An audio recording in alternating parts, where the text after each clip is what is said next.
Well, thank you, Brad, and good afternoon. Our Team Toronto effort to roll out COVID-19 vaccines is continuing, and I want to thank everyone involved in this citywide effort to get people vaccinated. More than 1,072,976 doses of vaccine have now been administered within the City of Toronto. Even with the limited vaccine supply we have right now, we have vaccinated more than 1 in 3 adults in Toronto. We are making progress, and that progress must continue. So thank you to our hospital and healthcare partners, our pharmacies, our doctors, and all the community agencies working with us to get shots in arms across the city, and making sure through our Team Toronto sprint strategy that we are getting shots in arms in our hottest of hot spots. That's why we brought in the sprint strategy, to help get thousands more people vaccinated each week in the neighborhoods where we know COVID-19 is raging disproportionately at this time. Dr. Davila will detail today the real impact this strategy is having and the dramatic improvement in vaccine rates we are seeing in hotspots exactly as intended. The M3N hotspot, which, for example, includes the Black Creek neighborhood, improved the most out of all 13 Team Toronto hotspots, with vaccination coverage, at least 1 dose, improving from 8.3% as of the 1st of April to 35.8% as of April 22nd. That shows a plan that is working with much left to be done. This was across all age groups, but especially in the 16 to 24, 60 to 64, and 80 plus age groups. We heard encouraging news this morning at the city's command team meeting about the vaccine supply. Vaccine doses are on the way, and this will mean in coming weeks more appointments available in our city-run vaccine clinics and more doses going into the hotspot neighborhoods. But while that is indeed encouraging news, we know this week, as Chief Pegg will detail, we are in somewhat of a vaccine valley. In short, we have significant vaccination capacity which will not be able to be fully utilized because available supply does not allow for it. This makes it all the more important right now that we are putting the limited vaccine supply we do have from the other governments in areas where it is needed the most and where it is going to do the most good in terms of overall public health. In speaking to many people over the weekend and reading my email, there are a couple of questions asked most frequently which I will attempt to answer, as all of those people unanimously are seeking greater clarity. Why are there lineups and not appointments at mobile and pop-up vaccination clinics? And how can we move to have less confusing age limits in different vaccination settings? We are sending all the vaccine that we can to the hottest hotspots so that people 18 plus can get vaccinated through mobile and pop-up clinics in the areas hardest hit by COVID. These allocations are based on hard data and the best available evidence as to where limited vaccines can be used most effectively to stop the spread of this virus. Our public health officials are adamant that these mobile and pop-up hotspot clinics, despite their long lines, are the best way to get thousands of people vaccinated quickly right where they live, and to do it where the biggest public health benefits will be achieved in terms of stopping the spread. I know people are frustrated there isn't one provincial booking system to handle all the different places that are vaccinating people right now. As a city government, we are working to let people know as clearly as we can where you can get your shot. So let me go through it as clearly as I can. And we've set this out in very specific ways through social media. If you are 60 and older, you can book an appointment at our city-run clinics either by going to toronto.ca/COVID-19 or by calling 1-888-999-6488. Pregnant women, teachers in hotspots, and special education teachers can also book a spot in our clinics by calling the provincial call centre. If you live in one of the 53 postal code hotspots in our city listed on toronto.ca/COVID-19 and you are 50 and older, you can also get your vaccine from a city-run clinic, or you can attend the mobile and pop-up clinics that are operating in your area. While efforts are ongoing in all hotspots, if you live in one of the 13 hotspot postal codes in our city that public health has named as the top priority, the hottest of the hotspots, we have mobile and pop-up clinics going into your community with extra vaccine doses from the city. These locations are usually communicated just to the local neighborhoods by community agencies, by hospital workers, and by healthcare partners, so that the vaccines can go to the people who need them the most. If you're 40 and older, you can get your vaccine from more than 270 pharmacies in the City of Toronto alone. They are supplied with AstraZeneca vaccine from the province. Now, I know that can sound confusing to people, but that is the system the province has in place right now. For a variety of reasons, we are in discussions with the province about future age changes which help achieve public health goals, but which also reduce this confusion. This will also be easier to navigate when we have much more vaccine supply. There will be more clinics and more appointments, and we will be able to use all of the capacity that we've put in place in order to get shots into people's arms. We know that as the pandemic continues, more and more people are struggling with their mental health, and it is more important than ever to recognize the toll this has been taking on all of us. People sometimes who've never experienced any mental health issues in their lives before are experiencing those issues now after this long stretch of pandemic. I am pleased to announce today that the City will be allocating an additional $2 million to community groups and nonprofit organizations to assist them in addressing mental health issues, with an emphasis on supporting individuals in the neighborhoods hardest hit by the COVID pandemic. This funding will be allocated through the TO Supports Investment Fund, which has in turn been supported by the Government of Ontario, and I thank the Government and Premier Ford for that support. The funds are being distributed right now to 7 of the community-based mental health organizations that are part of the mental health support strategy we launched last year, and the funds are also going to at least 18 additional partner agencies that specialize in addressing mental health concerns. The funding recipients will provide a range of mental health support services, including virtual, one-on-one, and group support counseling sessions, and increased crisis support via crisis lines. Toronto residents can access this free 24/7 mental health support from the safety of their own homes through text, online, or by phone, simply by calling 211 or visiting 211toronto.ca. We know this is a very tough time for so many people, so we're working with community agencies on the ground to provide mental health support to residents and to our frontline workers. I want to highlight the fact that specific mental health resources have also been mobilized for frontline workers as part of the city's mental health support strategy, and this help is also accessible by calling 211. Supporting our residents through this challenging time is not something that the city can do on its own. And so we do continue to partner with some great organizations and community-based agencies to ensure that residents have access to the social services they need. And those partnerships have been absolutely indispensable. Please remember, if you are feeling worried or stressed during this time, these are normal reactions to this unprecedented situation. As we've heard the Chief and others say, it's okay not to be okay. And there are supports available for you, and we urge you to take advantage of them if you feel the slightest need to do so. I'm also announcing today that our first weekend of active TO road closures in 2021 will be this coming weekend, May 1st and 2nd. The first weekend closures last year were in place for the May long weekend, making this year's start almost 3 weeks sooner.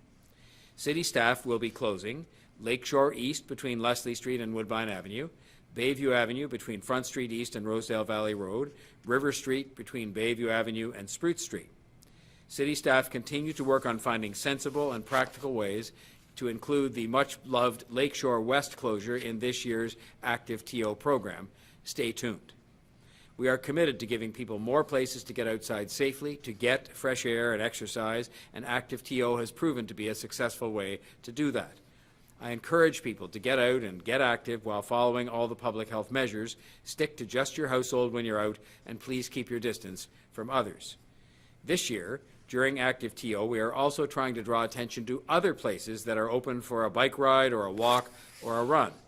And I want to highlight in particular High Park, for example, which is closed to vehicle traffic every weekend, including this upcoming weekend, so that people have more room to get active in other ways.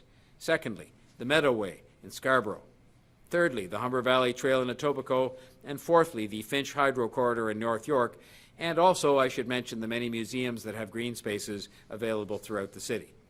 We are also preparing, and I think this is a very exciting development as we try to take these things across the city and make them available for more people, we're preparing for an active TO installation on the Allen Road. To celebrate the 50th anniversary of the cancellation of the Spadina Expressway in 1971, we are planning to close the Allen Road on June the 6th. We are working to bring active TO to different parts of the city, and this will be a good trial of an expansion of the program beyond downtown and the waterfront. I want to thank local councillor Mike Cole for bringing this idea forward. I sensed that the city was a bit quieter this weekend, and that reduced level of activity and contact, wherever possible, together with our robust vaccination program, those two things are key to getting us through this devastating third wave. And I take some modest encouragement from the progress that we have made in both of these areas, and I thank not only people for what appears to be a greater level of cooperation in staying home and keeping their distance, but I also thank the many staff people that are involved from all of our partners and from the city itself in delivering the vaccine program, which is going well, with much more to be done. I would now ask Dr. Davila to offer her report for today. Thank you, Mayor Tory, and good afternoon. Today, I am reporting 1,101 new cases of COVID-19. There are 1,085 people in hospital. 231 of them are in the ICU. Sadly, I am reporting 12 more deaths to COVID-19. We have now seen 3,023 lives lost to COVID-19 in Toronto, having crossed the 3,000 mark on Sunday. In the past 5 days, we have seen 6,090 new cases of COVID-19 and 418 people admitted to hospital. There are two stories unfolding at the same time. Good news and bad news on parallel tracks. The unrelenting toll the COVID-19 variants are taking, and the success we are seeing in delivering vaccinations. In the healthcare system, the heavy stress and emotional burdens continue, yet our access to vaccines is improving and increasing. We anticipate that will continue, even if we cannot promise it will be entirely smooth sailing each week. The hotspot strategy is yielding significant results in delivering vaccinations in areas where the threat of spread is greatest. Vaccination coverage, meaning the proportion of people who've received a first dose, increased in all of the 13 hotspot postal codes, from an average of 10.8% coverage as of April 1st to 28.3% as of April 22nd. On Friday, the province's Science Advisory Table urged a focus on prioritizing vaccinations in places where rates of transmission are high. It estimated a focus on hotspot neighborhoods will reduce hospitalizations and deaths. This is the kind of outcome that benefits every person in Toronto because we are in this period of high infectiousness, high transmission, and consequently of high risk. In terms of case counts, we will eventually trend in the right direction. But we aren't trending there yet. That is why public health measures remain strictly necessary and why even the vaccinated have to tread very carefully for many weeks to come. Last Friday, a new Section 22 class order took effect that applies to workplaces with COVID-19 outbreaks. Today, my team at Toronto Public Health reviewed the findings of investigations underway. There will be 8 partial closures in instances where the findings indicate the entire operation does not need to shut down. There will be 4 full closures.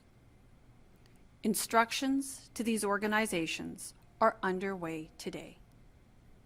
Once they have received written notice, the instructions require immediate action.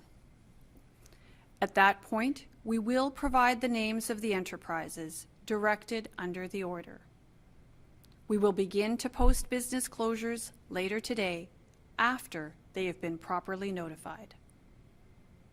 After today, we will update business closures each Thursday on our dashboard, when we also publish the status of workplace outbreaks, unless there are circumstances where we need to provide public notification.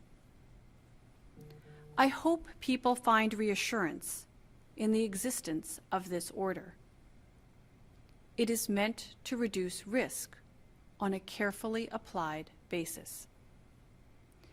Any application will be the result of what the public health investigation provides.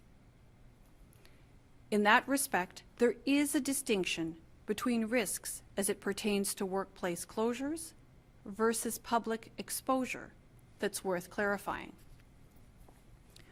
Remember last fall that we issued public advisories in cases where people needed to know they may have been exposed at a place of business. When there is a risk of public exposure, we will continue to make those announcements. We've been fortunate that the measures in place have prevented that need for some time now. It comes at a cost, but it produces a benefit by preventing exposures, outbreaks, illness, and virus spread. The purpose of the new order is to separate people who may be infecting each other throughout the duration of the workday and then taking those infections home, which under the stay-at-home order is where most people should be spending the majority of their time these days when they can.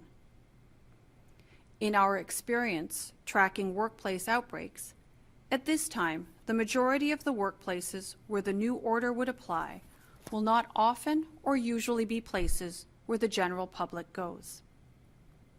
So the priority, the real difference the order seeks to make, is in getting employees apart first and reducing the threat of subsequent spread and serious illness to their families and those they see regularly where they live. Because the majority are working in places with no public access or public access greatly limited by the stay-at-home order or by operating requirements in place to support infection prevention and control.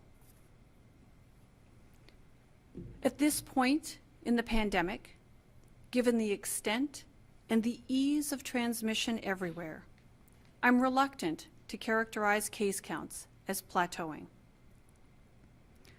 Whatever the trend in case counts, I am certain of this.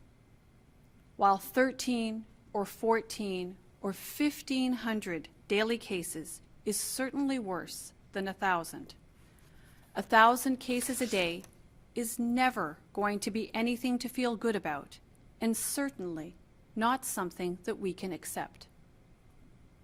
If we are to bring the third wave under control, or have a real hope of the kind of summer we all crave, there is a lot of work to be done.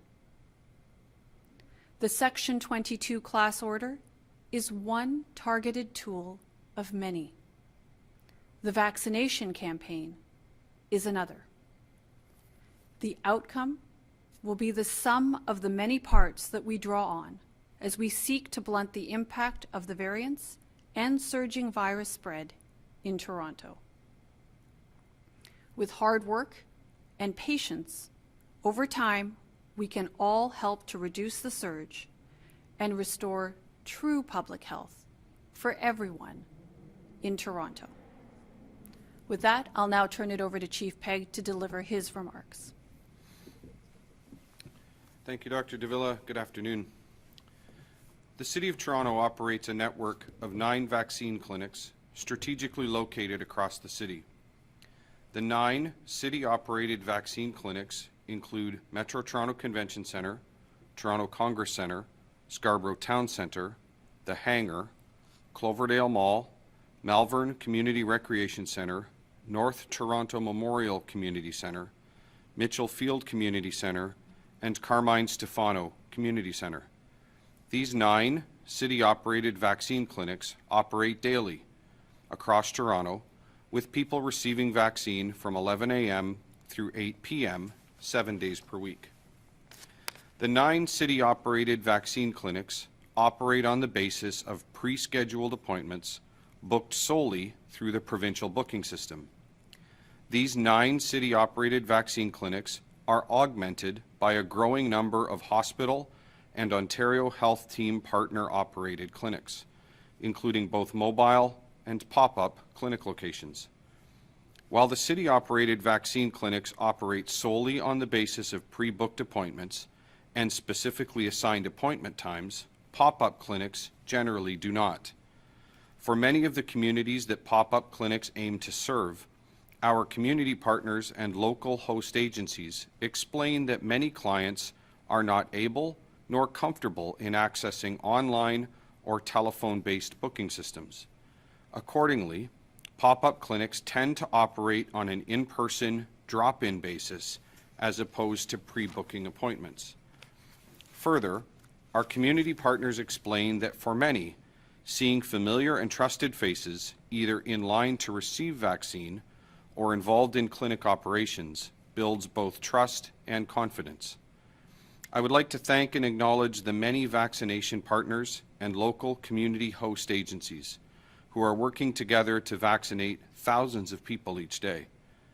I want to acknowledge that many residents are expressing their frustration with the lack of a single point of access for booking vaccine appointments across Toronto.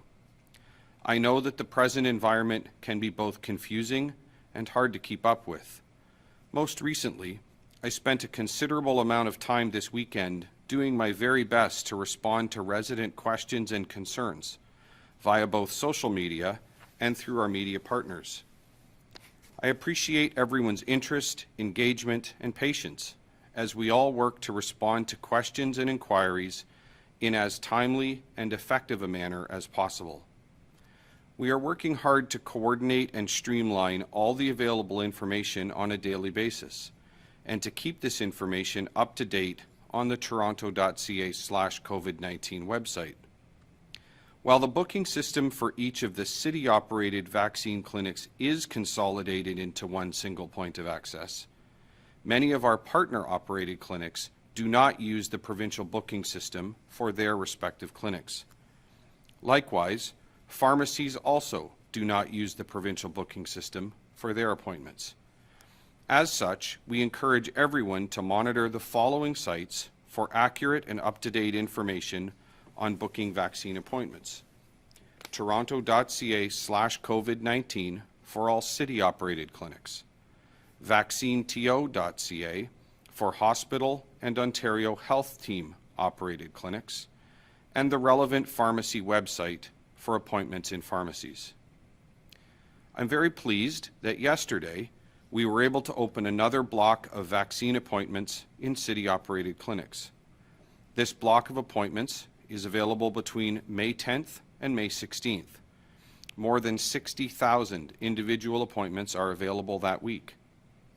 These appointments became available in the provincial booking system yesterday, and I'm pleased that 8,230 people successfully booked their vaccine appointment yesterday alone. As of 1 o'clock this afternoon, another 5,500 people have booked their appointment to be vaccinated against COVID-19. The eligibility for booking vaccine appointments is determined by the province of Ontario. At present, the following groups of people are eligible to book their appointment for COVID-19 vaccine in a city-operated clinic: anyone who is 60 years of age or older, anyone who is 50 years of age or older who lives in one of the identified hotspot neighborhoods, anyone who is pregnant, any elementary or secondary education workers who work in a COVID-19 hotspot in Toronto, any elementary or secondary education workers who support students with special education needs, and any elementary or secondary education workers who live in a Toronto hotspot. Residents who are 60 years of age and older along with residents who are 50 years of age and older and who live in one of the identified hotspot neighborhoods, are able to book their appointment via the provincial online booking system or by calling the provincial call center at 1-888-999-6488. Education workers and those who are pregnant are not yet able to use the online booking system. Rather, these folks should call the provincial call center in order to book their vaccine appointment in a city-operated clinic. The number of appointments that are made available in city-operated vaccine clinics corresponds directly with the number of doses of vaccine that are available to be administered. Last week, there were a total of 76,050 doses of vaccine allocated to Toronto by the province. 69% of those doses were administered in the city-operated vaccine clinics, with the remaining 31% being administered by our hospital and Ontario Health Team partners. This lower than expected supply of vaccine was the result of unanticipated vaccine supply chain issues. This week, a total of 107,640 doses of vaccine have been allocated to Toronto. In support of the ongoing sprint strategy that Dr. Davila and Mayor Tory announced last week, 59% of the total available vaccine is being allocated to our hospital and Ontario Health Team partners and in support of hotspot mobile and pop-up clinic operations. Next week, Toronto is expecting to receive a total of 297,730 doses of vaccine, assuming the shipment of vaccine arrives as planned. 73% of that total will be allocated to our hospital and Ontario Health Team partners in support of hotspot mobile and pop-up clinic operations, with the remaining 27%, equaling 80,730 doses, being allocated for use in city-operated vaccine clinics. The Province of Ontario determines eligibility and sets the parameters for booking appointments via the provincial booking system. We are in ongoing discussions with our provincial counterparts with respect to opening the provincial booking system to a wider group of residents. While those details have yet to be confirmed, we expect that the eligible age ranges will again be lowered moving forward. As vaccine availability begins to increase in May, we are prepared to both expand the number of appointments that are available in city-operated clinics, as well as to increase the number of doses of vaccine that our hospital and Ontario Health Team partners are able to deliver via their mobile and pop-up clinics as well. These mobile operations will be supported by our expanded mobile operations teams, comprised of paramedics, firefighters, and physicians, working under the leadership of Toronto Public Health and the Sunnybrook Centre for Pre-Hospital Medicine, and in collaboration with our Ontario Health Team partners. This will further assist some of our most vulnerable residents, such as those experiencing homelessness, those who rely on our shelters, drop-in centres, and those living outdoors.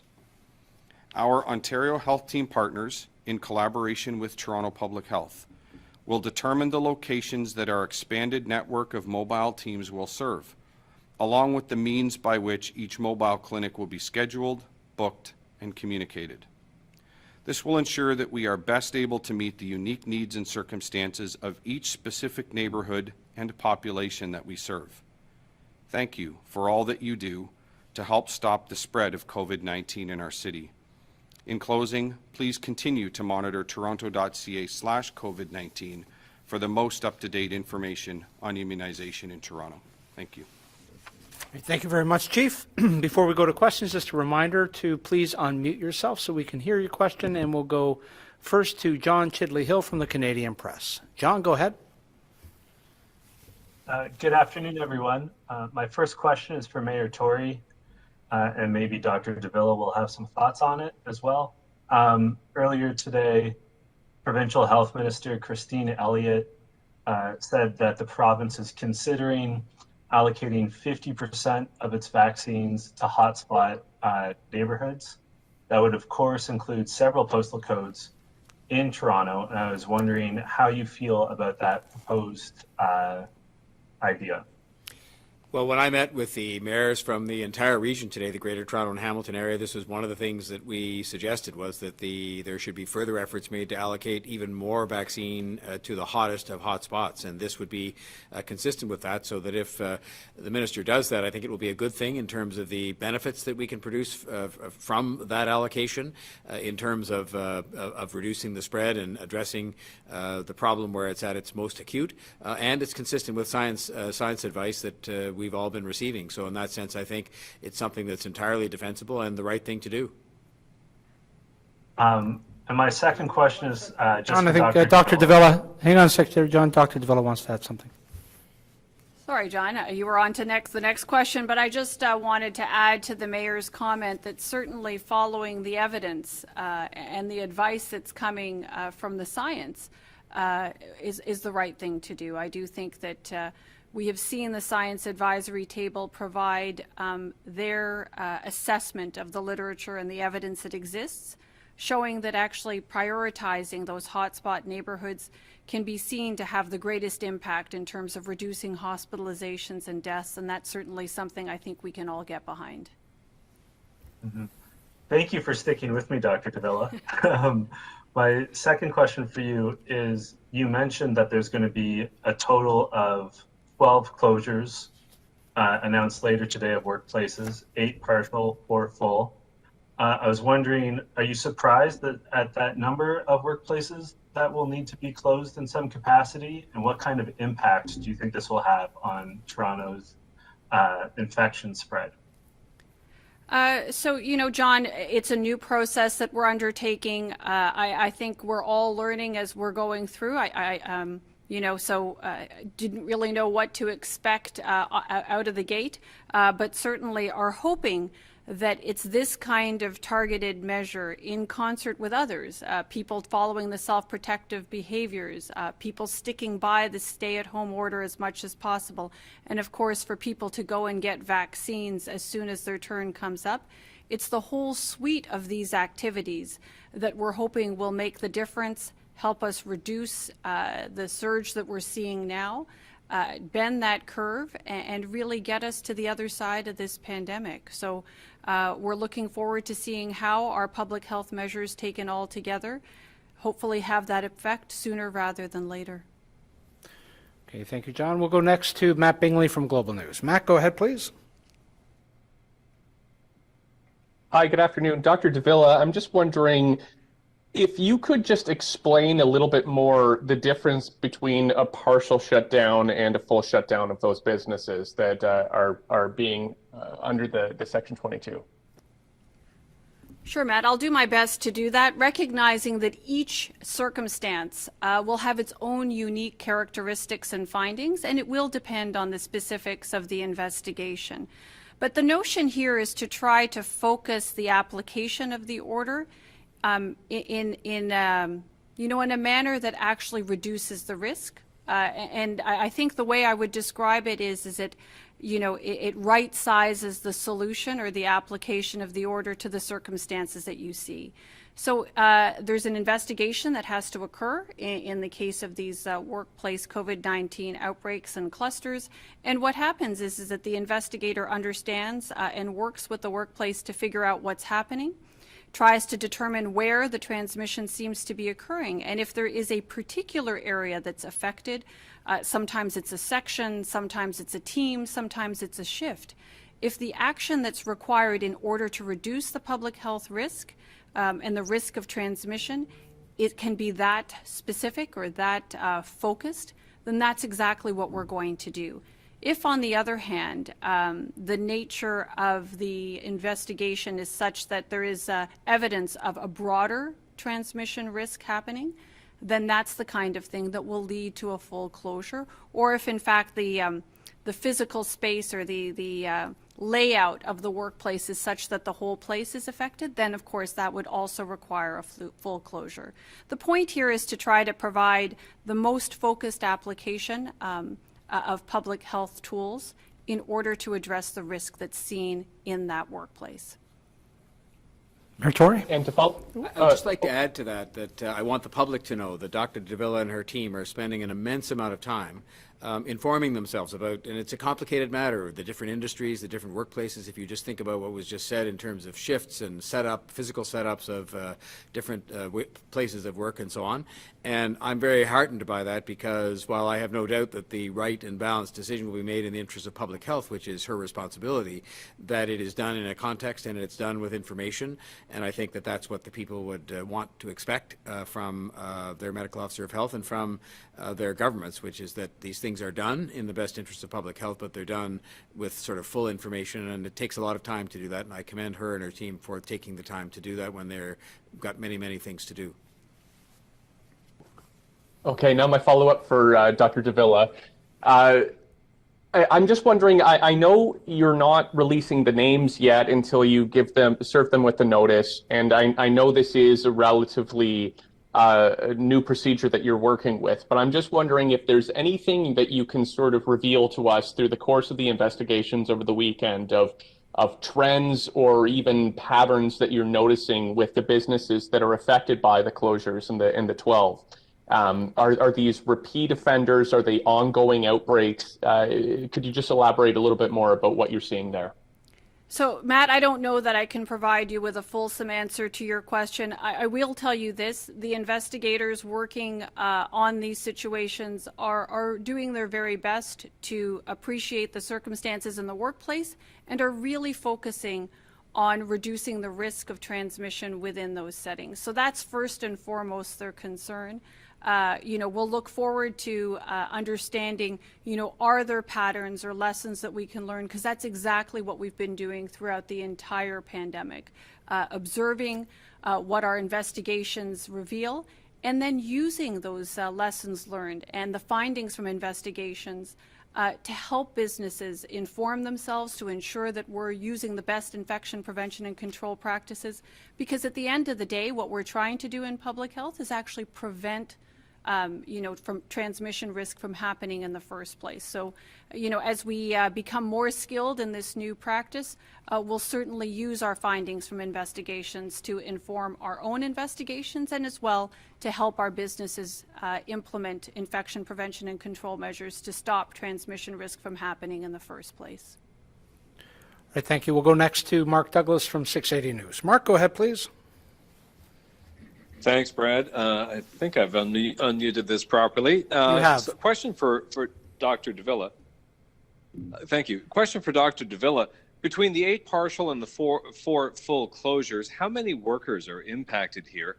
And when you consider whether or not to impose one of these Section 22 closures, do you have any option? Is there any room or wiggle room to consider the mental health aspects of what it would mean for the affected workers to send them home, and they're going to lose some wages, they're going to be idle for 10 days. I don't know if that is something that you even have the option to consider, but if you could speak to that, a particular problem, that would be great. Thank you. So, Mark, thank you for the question. I think that I don't have the specific numbers on the numbers of, workers that are affected by these closures at this point. I'm sure we will, over the course of the investigation, come to appreciate that shortly. I would say this. When it comes to making these kinds of decisions, and when it comes to exercising authorities and powers under existing legislation, I can only assure you that we do so very, very carefully. Our goal is to reduce transmission and to reduce the risk posed by COVID-19.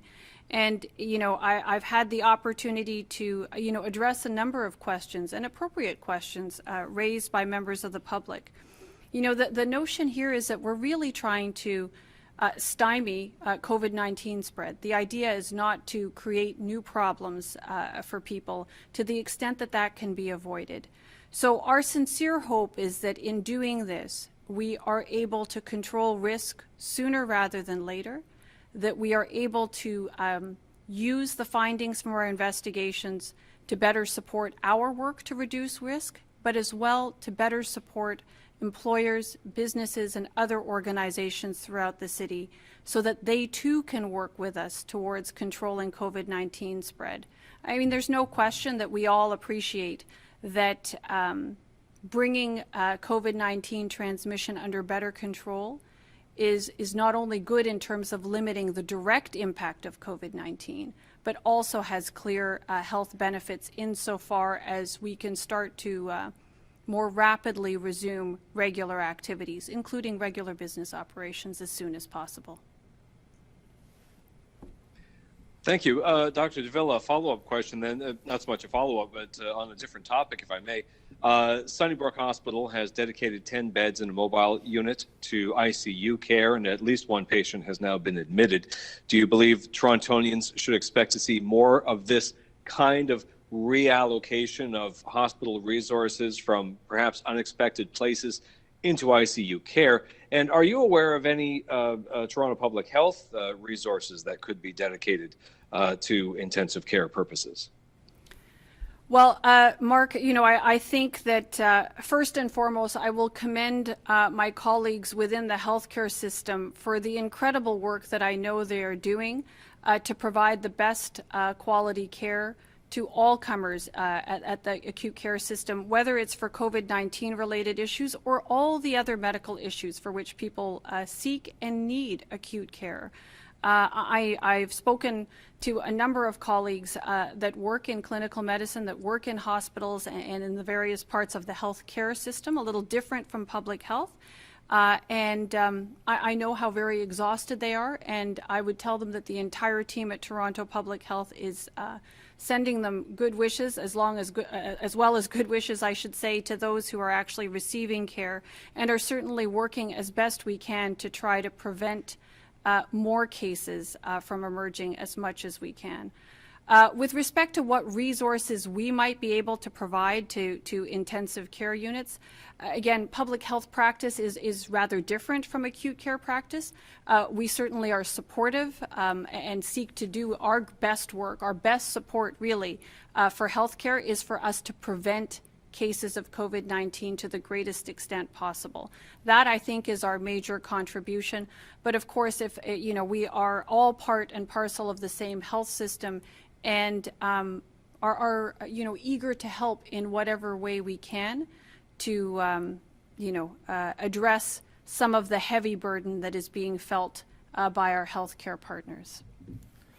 Thank you. We'll go next to Natalie Johnson from CTV News. Natalie, go ahead, please.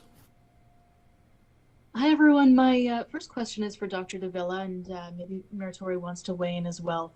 I'm wondering if you can speak to the issue of vaccine clinics in workplaces. The province announced 2 weeks ago that workplace clinics would be part of the hotspot immunization strategy, but my understanding is Toronto is not actively looking at approving workplace clinics right now because of supply constraints.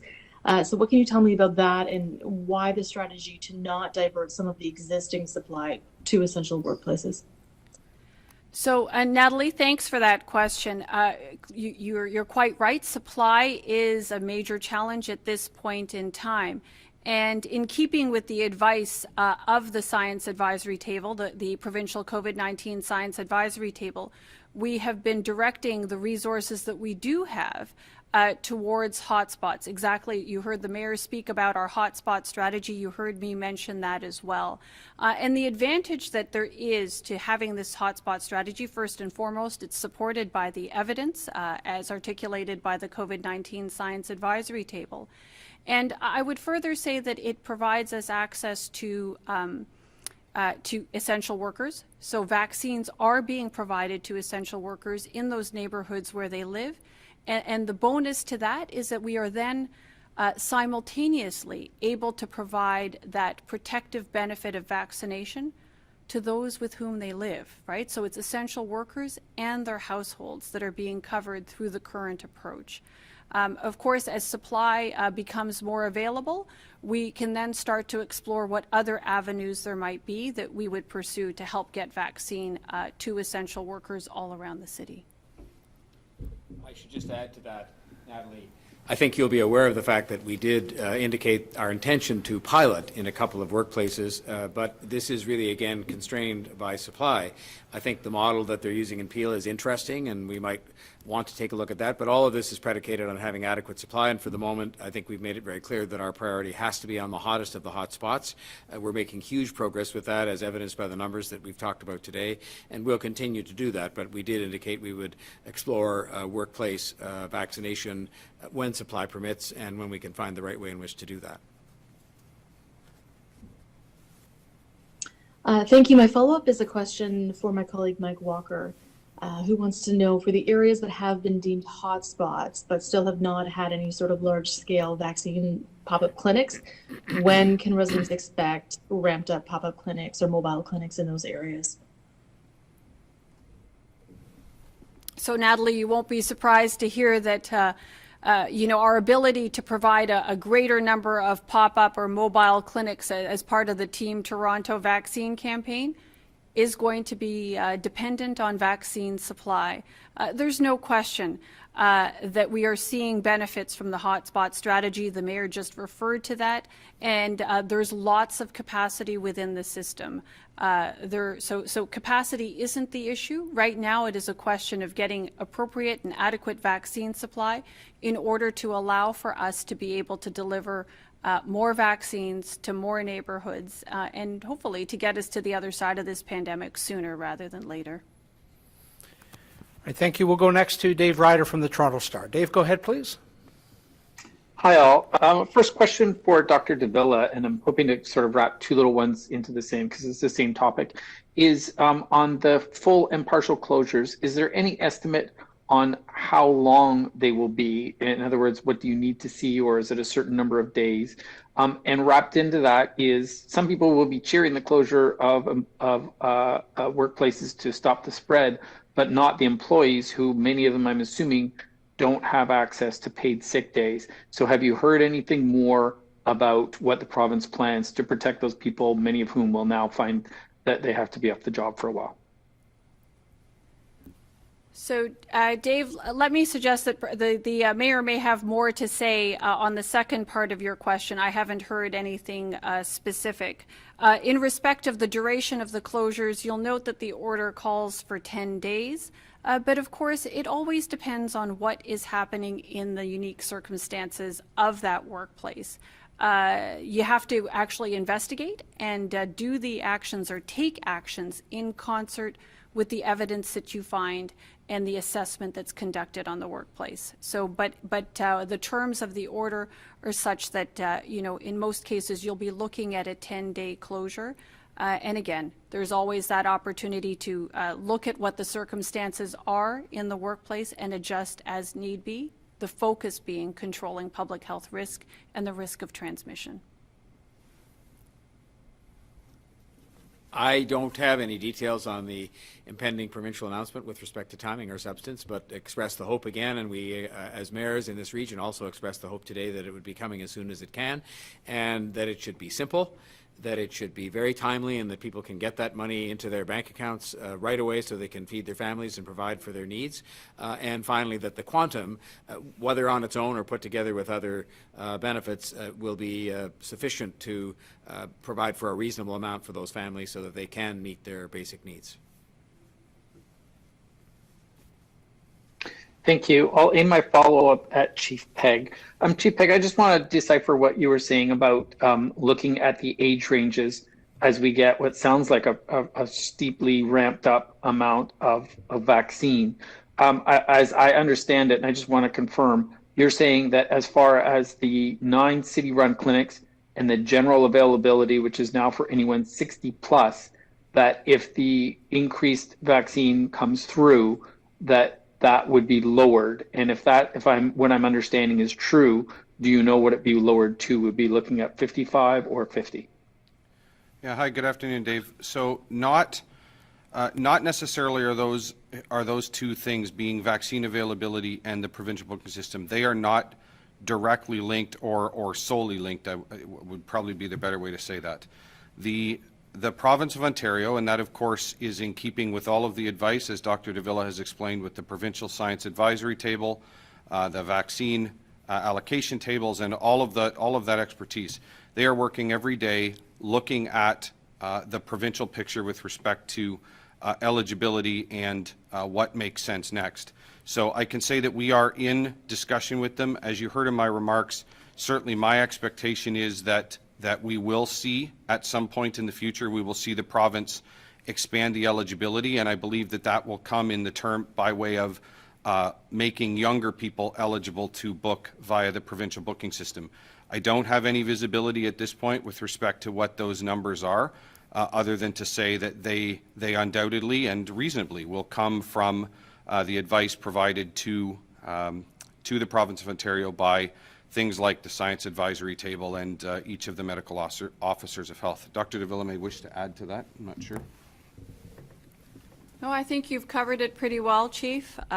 Looking forward to being able to cover a broader swath of our population, to get vaccines into arms, and to get us to the other side of this pandemic. So we'll stay tuned and look forward to hearing what the provincial announcement looks like.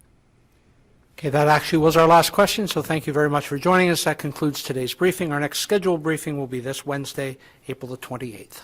Stay well.